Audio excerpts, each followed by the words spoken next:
The No Nonsense Roundtable. It's a weekly show broadcast on Rochester, New York's 50,000-watt iHeart radio station, News Radio Wham 1180, with insights to capture your imagination from people you know and people you'd like to know more about. What you are about to hear is a recording of a previous broadcast with limited commercials. This week, we're switching things up and bringing in a new host and a special guest that you should know more about. And now, here's your guest host, Mike Whittemore. Good morning and welcome to the No Nonsense Roundtable. I'm Mike Whittemore.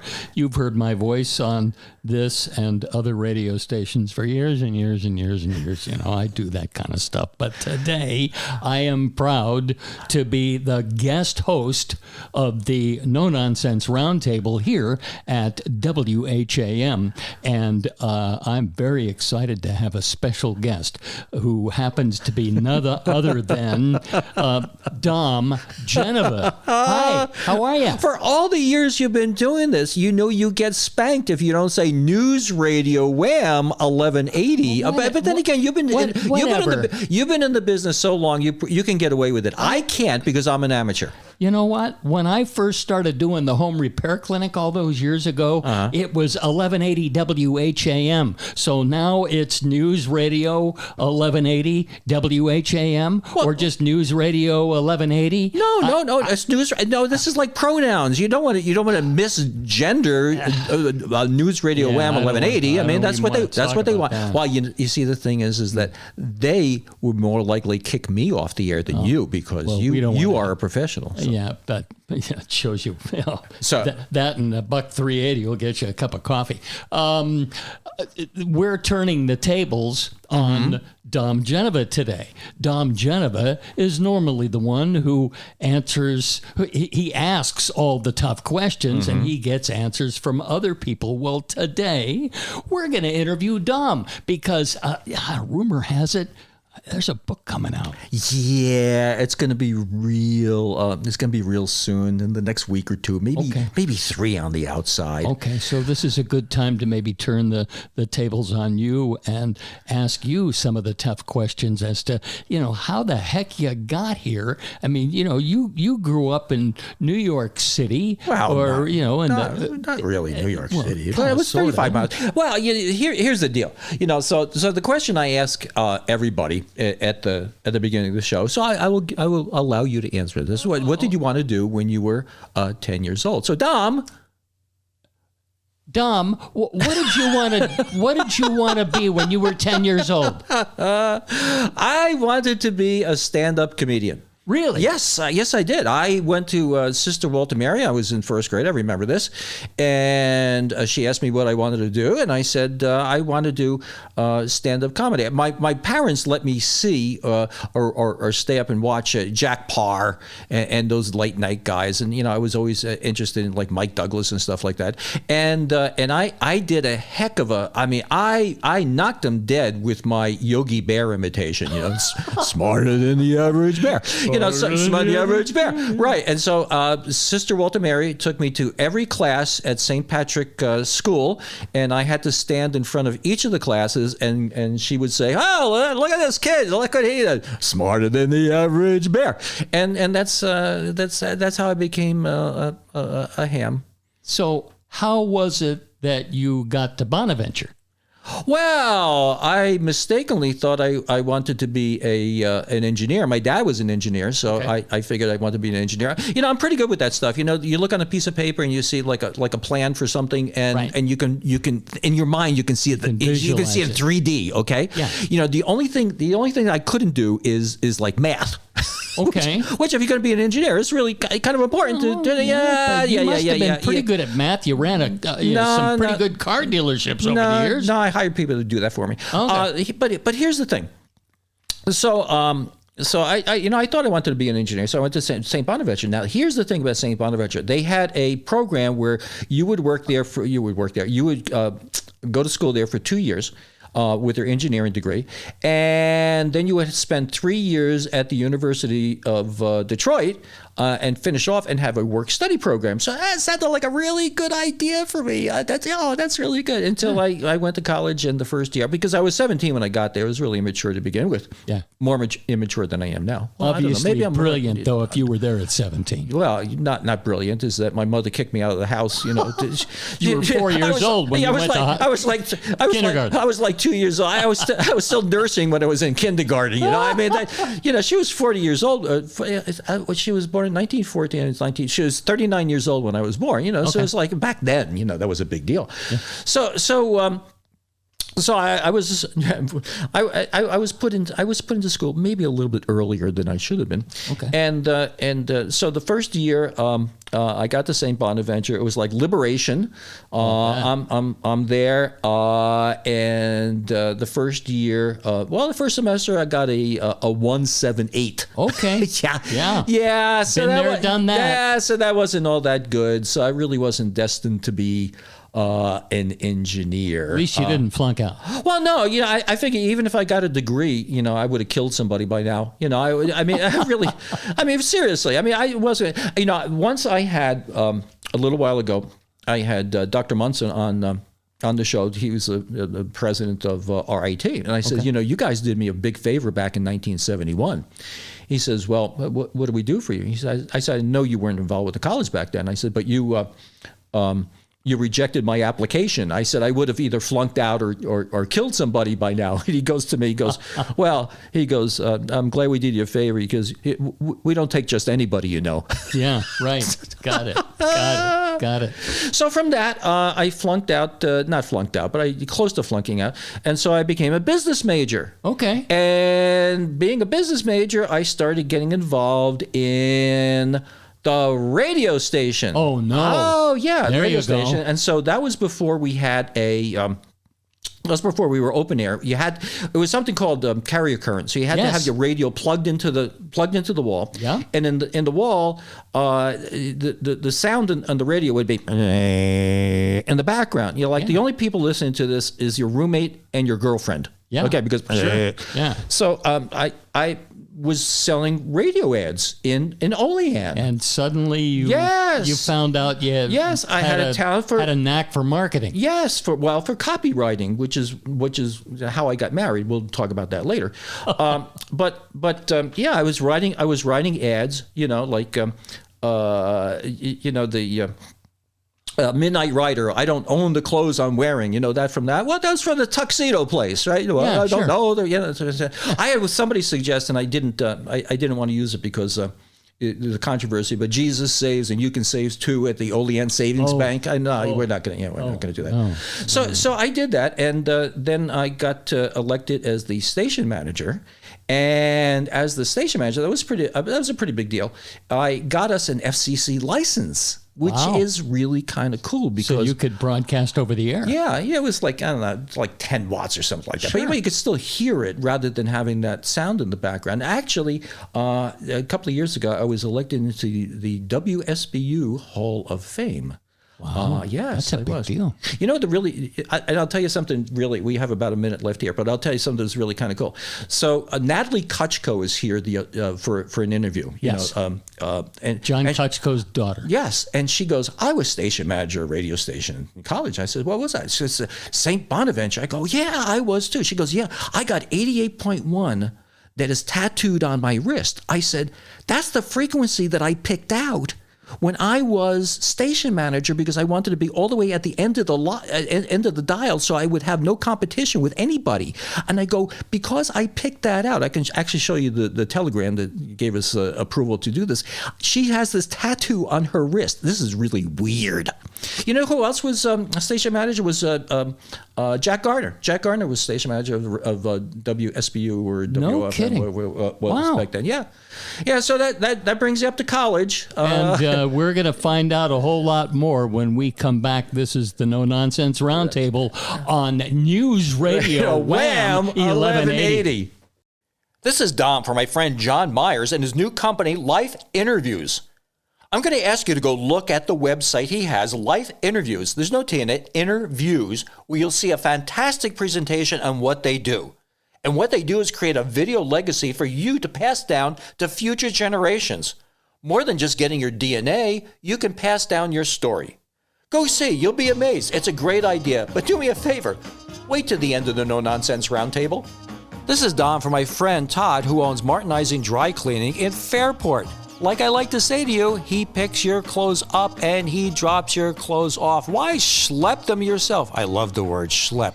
You can save your time and your effort and your gas and do other things rather than take your clothes back and forth. They do a great job. Their number is 425-4242, 425-4242. Use them. I do all the time. Welcome back to the No Nonsense Roundtable on News Radio Wham 1180. I'm Mike Whittemore, your guest host today, with our special guest, Dom Geneva. So Dom, I am dying to know. We can bypass some of the stuff, but I mean, the fact is, you ended up being a car dealer in Avon, New York. How did you get there? Who would have figured that? So let's put some little details in here, okay? So I graduated in '75 and there was a recession. I couldn't get a job, so I got a job. I think it's '76 after working minimum wage jobs, working for Motorola, selling two-way radios like the cops use in the South Bronx. Yeah. I got fired from that because I didn't sell anything. No way. I mean, the system was like $3,000 back in $3,000 in 1976. That's kind of nuts. Yeah, that's all. Interest rates on a new car were about 22%. Well, but the thing is this. They hire 35. These companies do this. They go hire 35 guys and they just flood the place. Yeah. And who survives and whatever. So I got fired from that. So I have always liked cars. So I applied to all these places and I got a job with Chrysler as a trainee. Which I found out was basically getting the boss's car washed. And it was, back then I was I got $15,600 back in 1976. That was like making $60,000 now. I mean, it's like big money.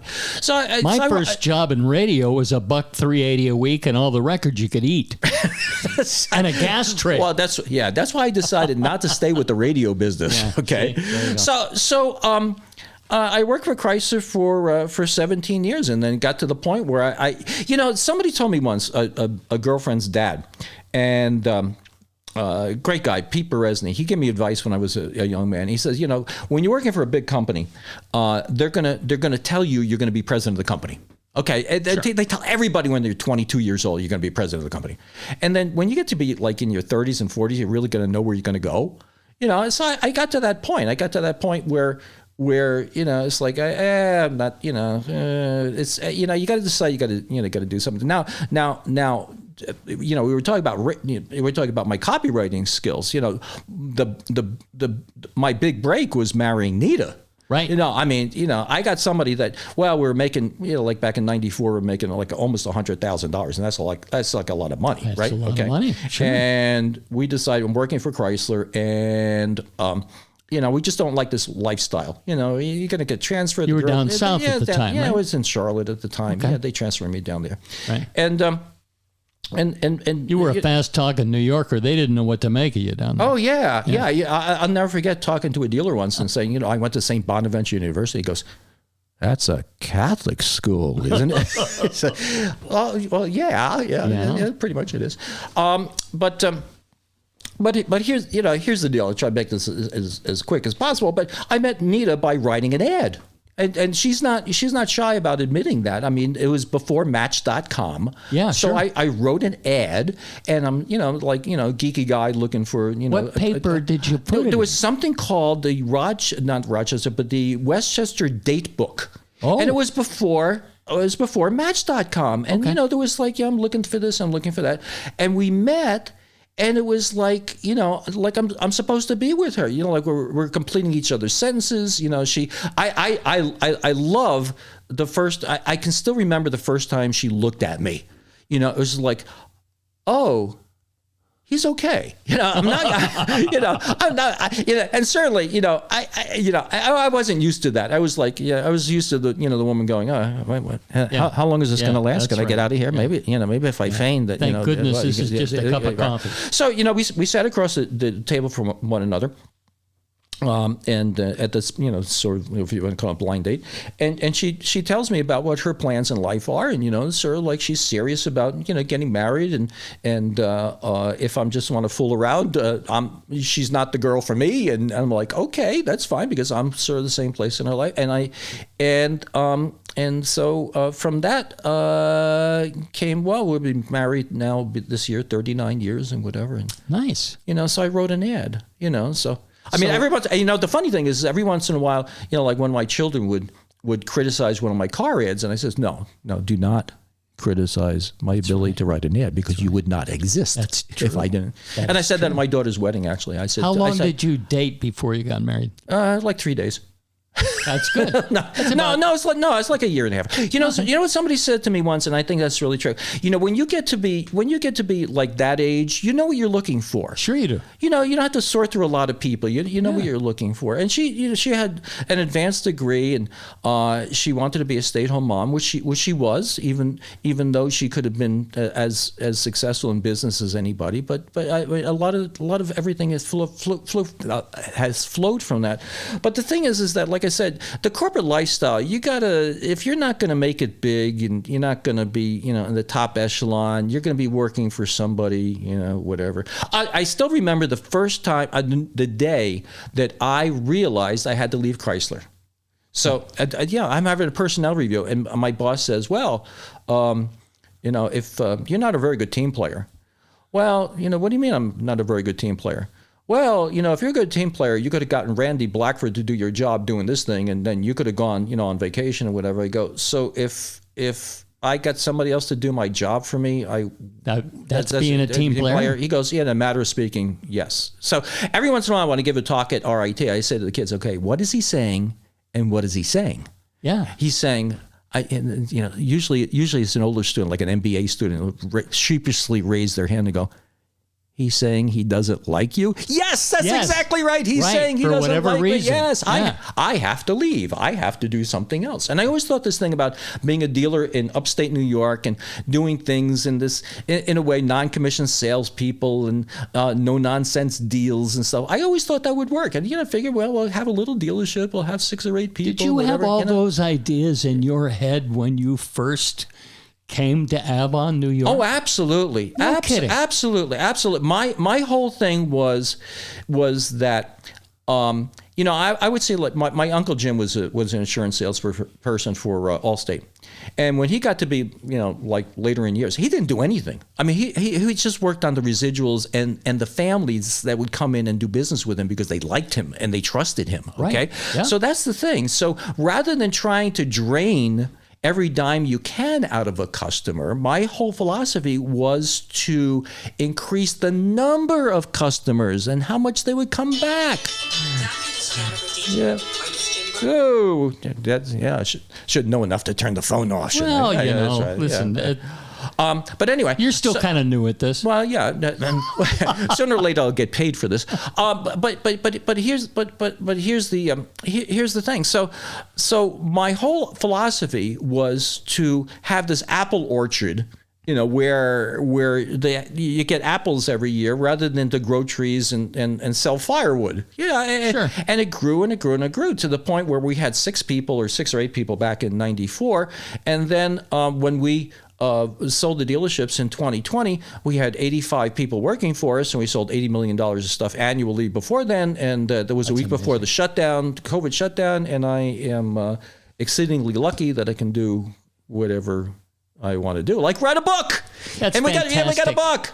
And the title of the book is "Don't Be Taken for a Ride." That's clever. Don't be taken for a ride. An insider's guy, and the reason why I really don't care about golf. Right. And we'll talk about that when we come back. Yes, when we come back. This is the no nonsense.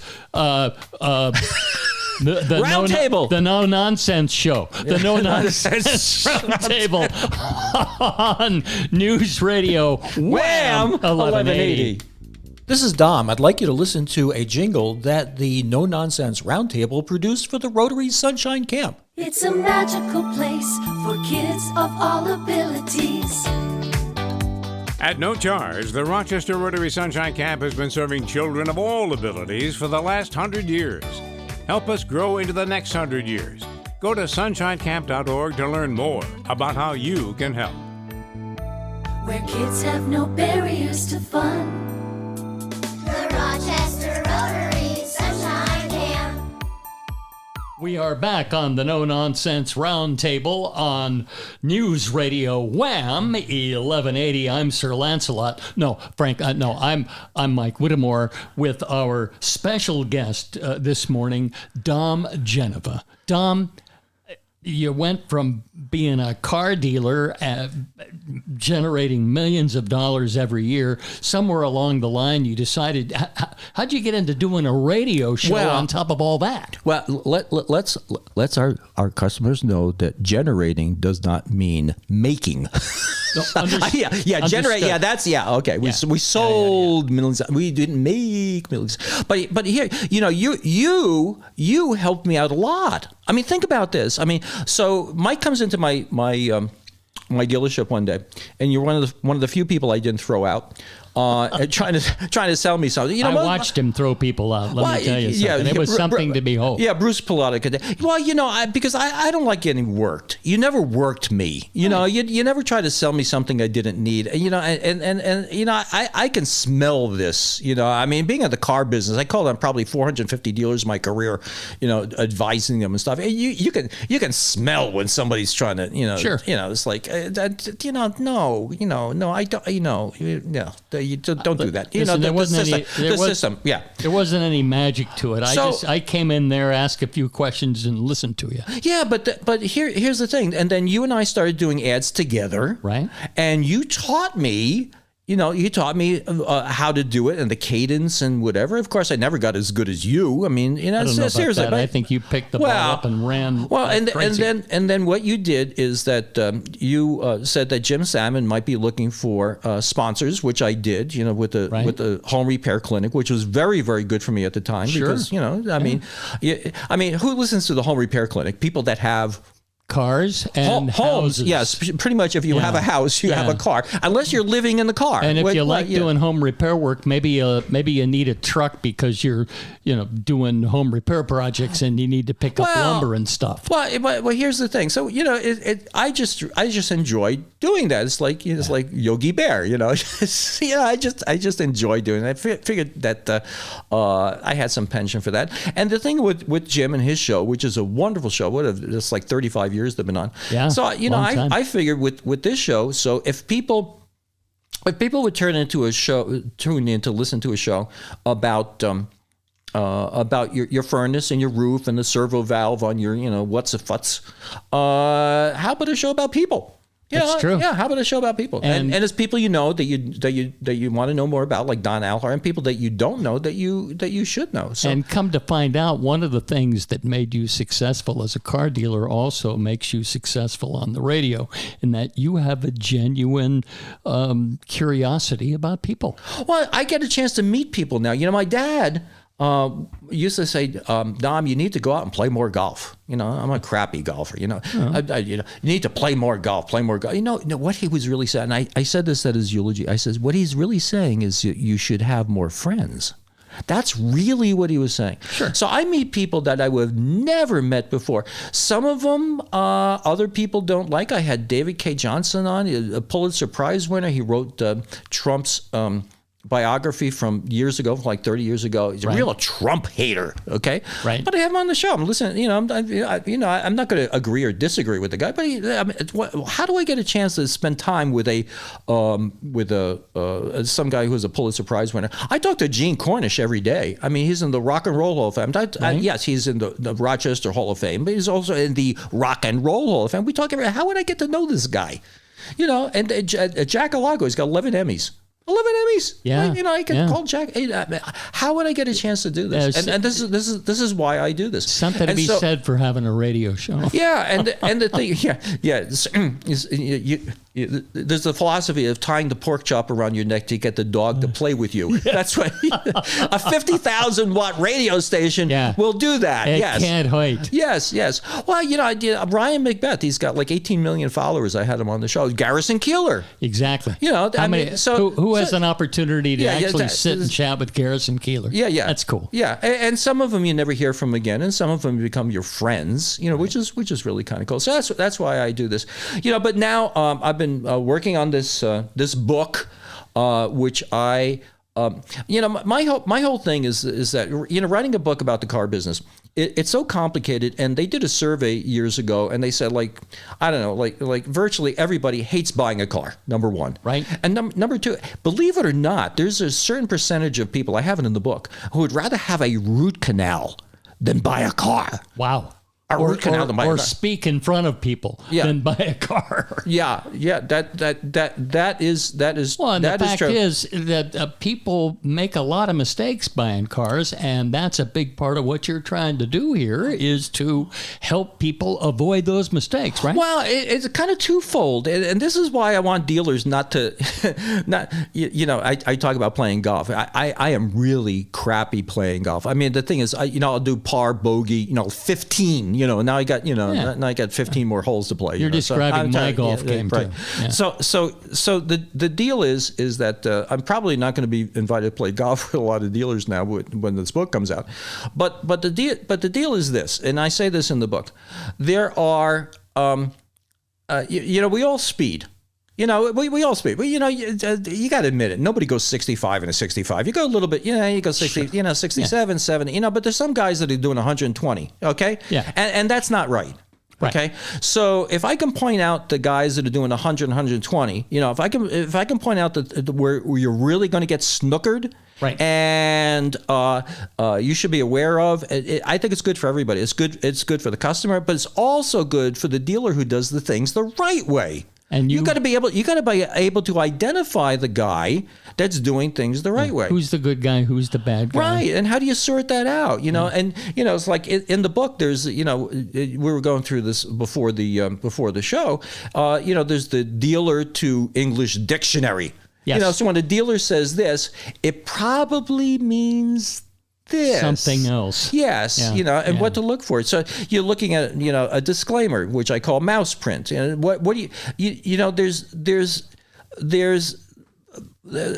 there's a little bit of, there's the devil's in the details, they say. If you hear a disclaimer in a radio ad, it means that whatever the offer is in that radio ad really isn't true. Well, they don't call it a claimer, do they? No, they don't call it a claimer. They call it a disclaimer. Yeah. So in the book is that, and in the back of the book, there's a test for you. In the back of the book, there is an actual printout of the Attorney General's guidelines on car advertising. So it's right there for you. Oh boy. Yes, oh boy. And there's the used car lemon law warranty, so you know what's going on there.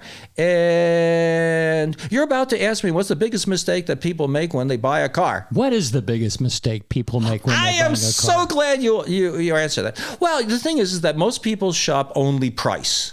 Price. Yes.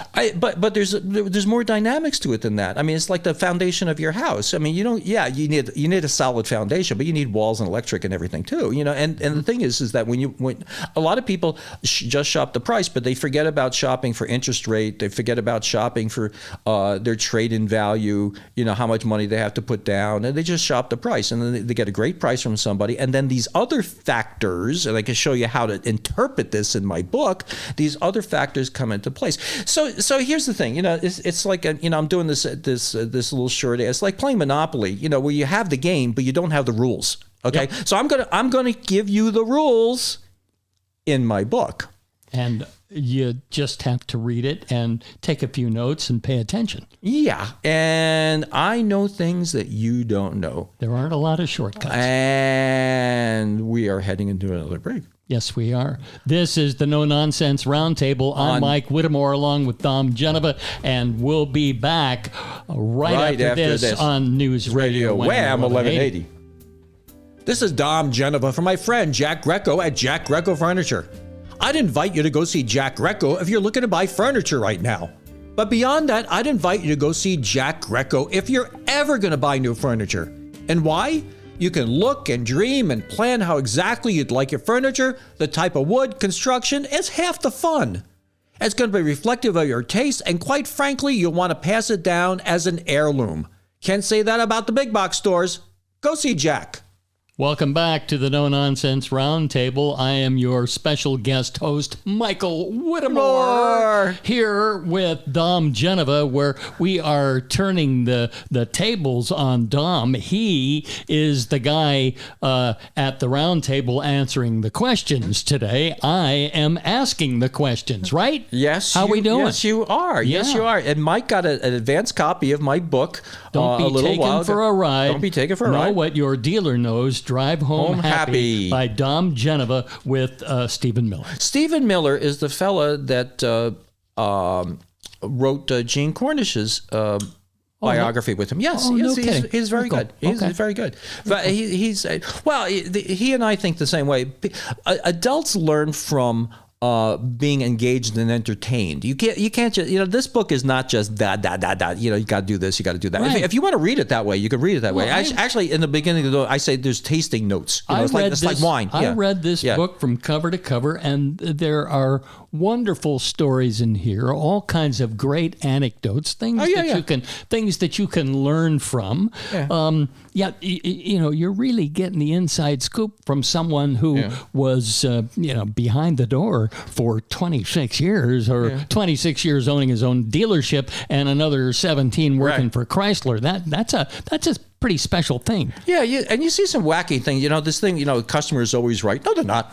No, right. No, they're not. No, they're not. And then how do you deal with that? We always had, we were the only dealer in Rochester to win an ethics award. Rochester Area Business Ethics Foundation gave us an ethics award. I mean, for a car dealer. As a matter of fact, I made a video about it. It was like, we don't make motors, right? I mean, we're a car dealer, and you're giving us an ethics award, So yeah. Well, I'll never forget you. Yeah. You sold me a car, and you insisted that I buy a long-term warranty, a good one. A good one. So when I had a problem with my engine, it was just one of those things that happened. The car had 60,000 miles on it, but because I had that extended warranty, my engine got replaced for I don't know, $400 or $500 or something. I mean, it was unbelievable. All thanks to Dom Genova. Oh, I never loved you more than I love you right now. Well, it's because true. that's in the book. The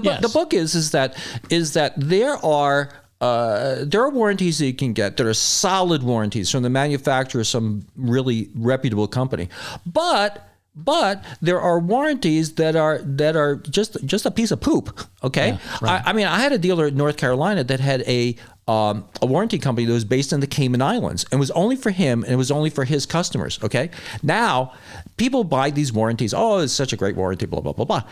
The guy goes out of business. Where is your warranty? You don't have one. Wow. Okay. Now, if you get a warranty from, Chrysler or Ford or something, it's good all over the place. Well, I go through this. I want people to buy the book. Buy the book, Right. and you'll find out why you should do this rather than that. And then I even go into like sites to look at. The Better Business Bureau.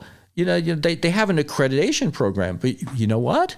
They don't come down and look at your business. Yeah. You pay them and you get accredited. Yeah, you got to pay like $800 for that. I dropped out of that because they accredited a guy down the road that was doing what I would say would be illegal advertising, and they said, "Well, you should report him." And it's not my job to report guys for you, So what's a good site to look at? What's not a good site to look at? When a dealer says this, it might mean that.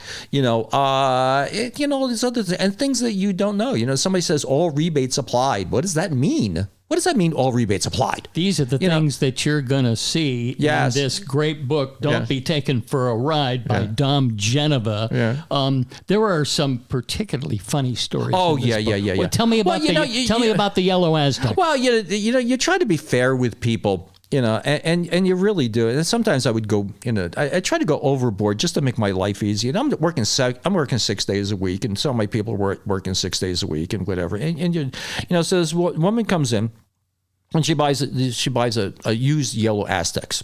I don't know if you know, but the Aztec is a boxy sort of GM car. It was really never that popular. You can look at one online. I remember it. Yeah, kind of, sort of. So she goes home and she comes back and she says, well, things got this wrong with it, that wrong with it, or that wrong with it. And I'm like, okay, well, whatever it is. And I look at it, I go, okay, I tell you what, I think I made like $700 on the deal. So I said, listen, I'll give you $700 and, just forget about it. No, I got more than that. It's like this, that, and the other thing. And okay, I said, well, if you want to go to the small claims court, you can go do that, but this is what I'm offering. I'm offering $700.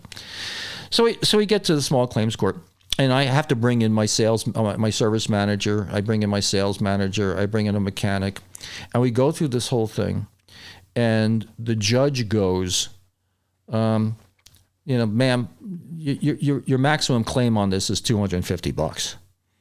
So I go to the magistrate. I says, so if I give her a check for $250, like we can all get out of here right now. He goes, yeah, but don't you want to put up a defense? No, I said, that's fine. So I wrote the check. I'm writing the check. And she is livid. She's like, why did you offer me $700 last week? And now I only get $250. I said, because I had to take it to court. Yeah, that's right. Because I had to be here with these two other guys I got to pay. That's why. Yeah, sure. Yeah. And I think the real reason that she had a problem with the car is that she finally brought it home and realized she had a yellow Aztec. And all her neighbors said, "What in the world are you doing with a yellow Aztec? A good, reliable car. A good, reliable car. But that's the thing. That's one of the things I say about cars, though. You got to be aware of buyer's remorse. Okay. Yeah. So a car is like shoes. It has to be affordable, a style you like, comfortable, and you can't return it. Okay, right. Yeah. So you would see this happen with people who use cars. You see it mostly with something like a Wrangler. You go buy a Wrangler, all of a sudden your kidneys are getting busted because you're in a Wrangler. Now you want to trade it in, and or it flips over. I give you different techniques and stuff to do to make sure that you don't get into the point where you're in that position. Okay. So there's that, and there's everything in life is a negotiation. How to negotiate nicely without you get into an argument with somebody. You don't want to get into a peeing contest because just people get wet and smelly. You don't like that. I mean, So yeah, it's interesting. It's going to be. I'm going to have fun with the book and giving. I have a presentation about how to buy cars and whatever. This book is going to be out in 3 weeks. Well, Don't be taken for a ride. Don't be taken for a ride. Know what your dealer knows. Drive home happy. Written by my guest here today, Dom Genova. You are so good at this. We're like a minute out of time, though. So into being out of time. So let me use this minute to thank you. For what you have done for me as a friend and a colleague over the years, because you guided me, you mentored me on the radio, and then you kind of kicked me out of the nest and told me that I could do it myself, and it's worked out good. Although I can't give you credit for the ad that I wrote about Nita. I mean, that was before I knew you. So. No. And anyway. I think that's probably the best ad you ever wrote. Yeah, I have to tell you, I don't know if I said it before on the show, but at my daughter's wedding, I got up in front of everybody. I said, look to the person to the left of you and the person to the right of you. If I didn't know how to write an ad, you would not be here. That's true. Well, Mike, thank you ever so much. We'll let you do the closing of the show. Mike Whittemore saying thank you very much to our special guest, Dom Genova. This is the No Nonsense Roundtable on News Radio Wham 1180. Till next week. Thanks for listening. Tune in every Saturday from 10 to 11 on News Radio Wham 1180. Don't forget to like and subscribe, and we'll make more.